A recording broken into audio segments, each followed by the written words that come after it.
Media की पहली पसंद आज क्यों है चंद्रशेखर? क्यों मान्यवर कांशीराम साहब ने कहा था मनी मीडिया और माफिया से हमेशा रहना होशियार। नमस्कार, मैं अनुज कुमार, आप देख रहे हैं जनपथ लाइव। आज जहां एक तरफ वो बहुजन समाज पार्टी जिसकी खबरें ये मीडिया नहीं दिखाती, जो कि एक राष्ट्रीय पार्टी है और चार चार बार सरकार में रही, उस बहुजन समाज पार्टी को भी मीडिया नहीं दिखाती है। इसके इतर अगर देखा जाए 2020 में बनी आजाद समाज पार्टी और चंद्रशेखर क्यों मीडिया की पहली पसंद है, उसके पीछे के छुपे हुए अगर राज को आपने फाइंड कर लिया तो कहीं ना कहीं देखा जाए इस बहुजन राजनीति को खत्म होने और बंटने से बचाया जा सकता है। जिस तरीके से देखा जाए आजाद समाज पार्टी का गठन 15 मार्च 2020 में हुआ, लेकिन क्या आजाद समाज पार्टी वो मुकाम हासिल कर पाई जो कि एक और राजनीतिक पार्टी है जिसके बारे में बताऊंगा जिसने वो मुकाम हासिल किया। आज चंद्रशेखर कोई भी बयान दे देते हैं, कहीं भी निकल जाते हैं, मीडिया उनको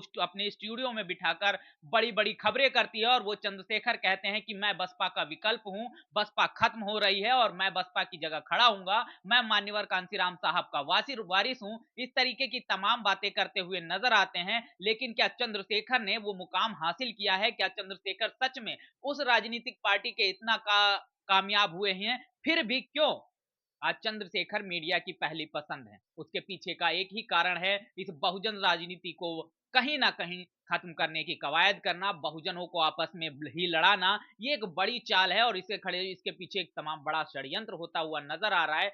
अब एक बड़ी पार्टी की बात करती हूं जिसका नाम है भारत आदिवासी पार्टी। चंद्रशेखर की पार्टी बनाने के बाद 3 साल बाद इस पार्टी का गठन हुआ, भारत आदिवासी पार्टी। भारत आदिवासी पार्टी ने 2023 में ही अपना चुनाव लड़ा, विधानसभा चुनाव, और इस विधानसभा चुनाव में 4 विधायक जिताए, जिसमें 3 राजस्थान से और 1 मध्य प्रदेश से अपना विधायक जिताया। और वो राजकुमार रौत जिन्होंने इस पार्टी का गठन किया, चंद्रशेखर के जैसे युवा नेता हैं, हर एक मुद्दे पर आदिवासियों के लिए लड़ते हुए नजर आते हैं। और 2024 के चुनाव में वो सांसद बनते हैं और सांसद बन के सदन के अंदर पहुंचते हैं। लेकिन इसके इतर इतनी बड़ी राजनीतिक पार्टी की स्थापना करके और 2023 में स्थापना और 2023 में 4 विधायक जिताने वाले, 2024 में सांसद जिताने वाली पार्टी की कहीं भी किसी भी मीडिया में कोई जिक्र क्यों नहीं है? क्योंकि वो राजनीतिक पार्टी आदिवासियों की राजनीतिक पार्टी है। और चूंकि जो भारतीय आदिवासी पार्टी है वो किसी भी बहुजन पार्टी को खत्म करने के लिए बनी हुई पार्टी नहीं है, इसीलिए मीडिया उसे उस तरीके से नहीं दिखाता। उसी सदन में चंद्रशेखर जब तमाम मुद्दों को लेकर बात करते हैं, वो मीडिया पूरे दिन चंद्रशेखर की बातें करता है। लेकिन उन्हीं आदिवासी समाज से आने वाले राजकुमार राउत, जो हर वक्त आदिवासियों के हक और अधिकार के लड़ते हैं, बहुजनों के हक और अधिकार के लिए लड़ते हैं, उनसे मीडिया इतना परहेज क्यों करता है? उनकी वो वीडियो क्लिप्स क्यों नहीं दिखाता? क्यों उनके सदन के अंदर के भाषण को क्यों नहीं दिखाता है? इसके पीछे एक बड़ा स्कैम है। और उनका जो भाषण है, सदन का जो भाषण है, वो मैं आपको दिखाऊंगा, क्योंकि चंद्रशेखर का भाषण तो आपने तमाम जगह पर देख लिया है। और उनके पूरी उस स्पीच को सुनने के बाद ये बताइएगा कि राजकुमार राउत और चंद्रशेखर के उस स्पीच में क्या अंतर है और मीडिया राजकुमार राउत से क्यों दूरी बनाए हुए है। सबसे पहले उनकी ये बात सुनिए और बात सुन के अपनी राय और प्रतिक्रिया कमेंट में जरूर रखिए। धन्यवाद सभापति महोदय। आज आपने महामहिम राष्ट्रपति महोदय के अभिभाषण पे जो बोलने का अवसर प्रदान किया उसके लिए धन्यवाद, जोहार। एक तरफ हम और पूरा देश और विशेषकर जो सत्ताधारी लोग हैं कि हम उस बात की खुशी मना रहे हैं कि हमारे देश के महामहिम राष्ट्रपति महोदय एक आदिवासी समुदाय से आते हैं और साथ ही एक महिला है।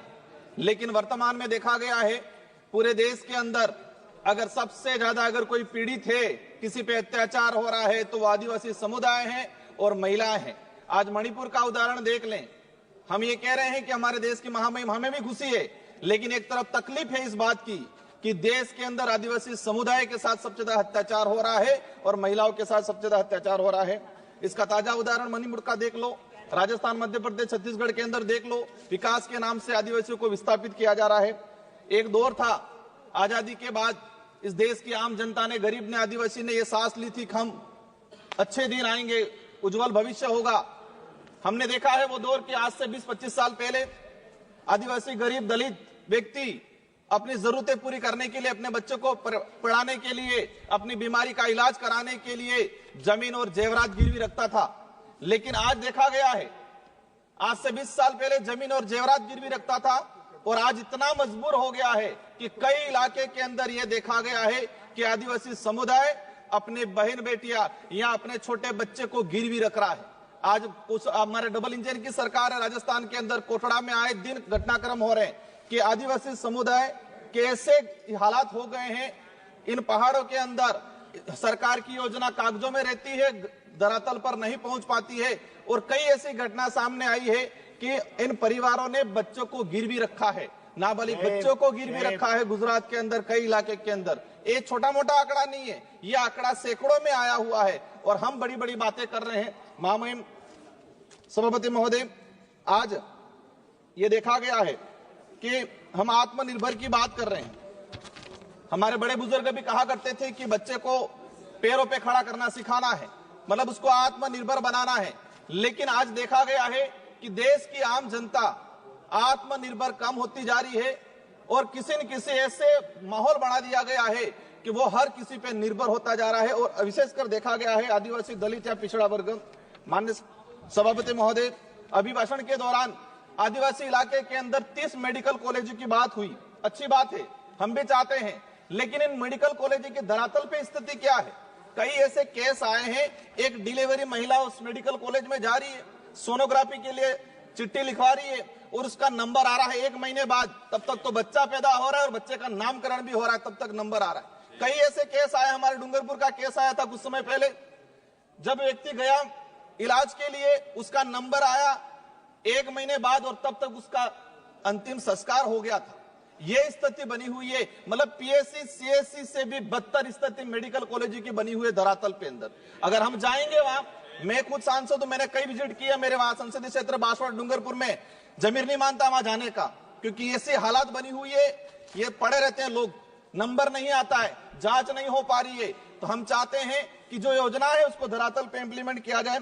माननीय सभापति महोदय, आयुष्मान कार्ड की बात की गई, अच्छी बात होना चाहिए, लेकिन देश के अंदर ऐसे कई किस्से आए हैं पिछले 2-3 सालों के अंदर कि दवाई का पैसा नहीं मिलने से अपने परिवार की पालन नहीं कर पाया, वो इलाज नहीं करा पाया, तो आत्महत्या की गई है।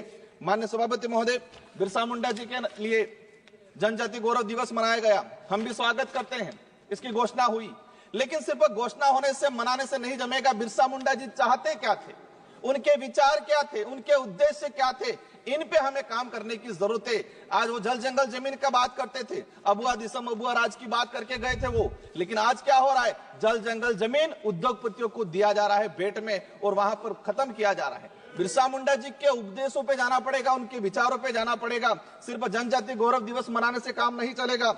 माननीय सभापति महोदय, हमने देखा गया है, एक बात सामने आई अभी जनगणना को लेके, एक बात ये समझ में नहीं आ रही, और ये मैं नहीं बोल रहा हूं कि आम जनता बोल रही है, देश की जो विवेकशील है, क्या बोल रही है कि सरकार व मीडिया के पास कुंभ में कितने लोगों ने डुबकी लगाई उसका आंकड़ा है, लेकिन मरे कितने उसका आंकड़ा नहीं है। मतलब डुबकी लगाई 30 से 35 करोड़ लोगों ने, 30 से 35 करोड़ लोगों ने, वो आंकड़ा है, लेकिन मरे कितने लोग हैं, घायल कितने हैं, किस राज्य से कितने लोग हैं, यह आंकड़ा अभी तक सामने नहीं आ पाया है।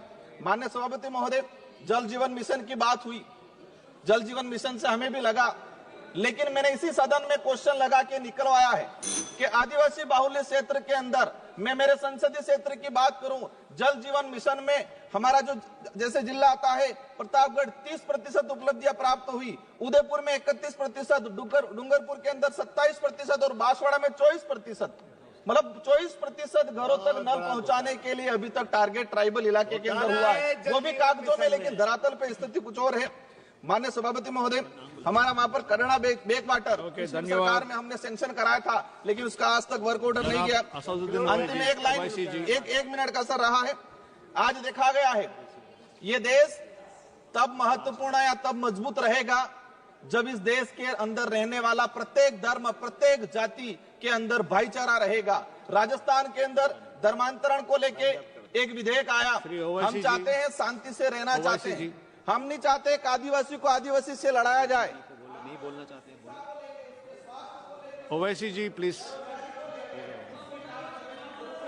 ओवैसी जी प्लीज, नहीं सर, नहीं ओवैसी जी प्लीज।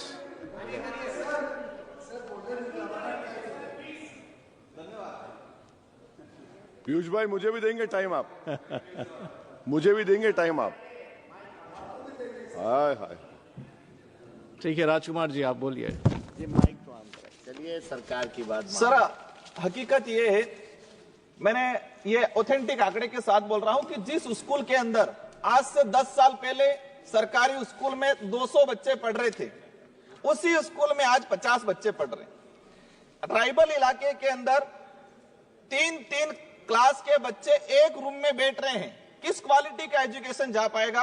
मैं आपके माध्यम से सरकार से यही अनुरोध करना चाहूंगा, हमें कुछ नहीं मिले चलेगा, गरीब आदिवासी दलित को अच्छा एजुकेशन, अच्छा हेल्थ मिलना चाहिए, वो अपने आप सारी चीजें कर लेगा। इन्हीं शब्दों के साथ धन्यवाद, आभार और विशेषकर मंत्री जी का।